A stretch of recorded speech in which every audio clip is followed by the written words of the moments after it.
everyone, we're FlawBored. We're a disability-led theatre company and we're currently sat in my flat on a cream-coloured sofa with colourful cushions.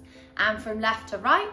I'm Sam. I'm a 6'1" white man with a shaved head and a ginger beard, and I'm wearing an orange t-shirt. I'm Chloe. I'm a 5'8" white woman with blonde hair, and I'm currently wearing a purple and green sweater vest with gold jewellery. Hi, I'm Aarian. I'm a 6' Middle Eastern man with thick black hair, a shaved face, and I'm wearing a maroon-coloured woolen jumper.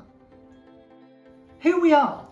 So, FlawBored is a disability-led theatre company that formed in spring 2021. We formed because we noticed while there's a lot of focus at the moment for audiences in terms of access, one of the big things we noticed when we met in drama school was that the practices for access within rehearsal spaces and for working disabled professionals wasn't up to scratch, and we wanted to do something about that.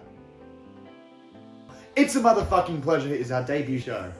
So we started developing the show after realising that marginalised communities often have parts of their identity absorbed and appropriated by mainstream culture.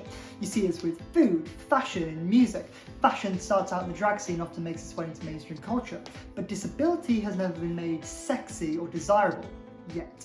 So It's a Motherfucking Pleasure examines this through the lens of online influencer culture and hyper-individuality. The show starts with an ableist video posted by a famous influencer which has severe backlash for her talent management agency, Rise Talent.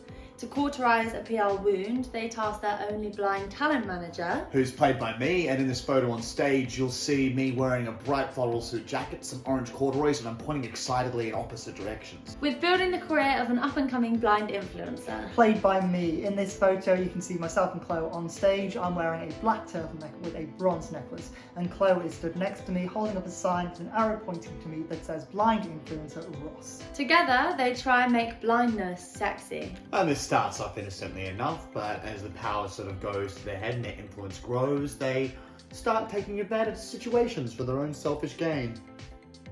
How we work. As we talk, there will be video clips dispersed throughout which show us working in a rehearsal room. So access is at the core of everything we do. So whenever we devise a proposal with access already integrated into it. So our shows end up with access completely integrated to a point where if you aren't familiar with access, or you don't usually go to access performances, you might not even notice that the entire show is accessible for all audiences. And a big motivation for doing that is if you use access tools like audio description or anything like that, you can often find that there's no life, there's no breath, it's not connected to the show, it's a bit shit. So it's just really important that that was happening alongside and coincided with the show and the making of the show. Everyone we work with, we train them in access tools and devising. So from the beginning, they'll share our common language and they'll share our common goals so that we can all work together and create a shared space for disabled artists and non-disabled artists to work and enjoy work together.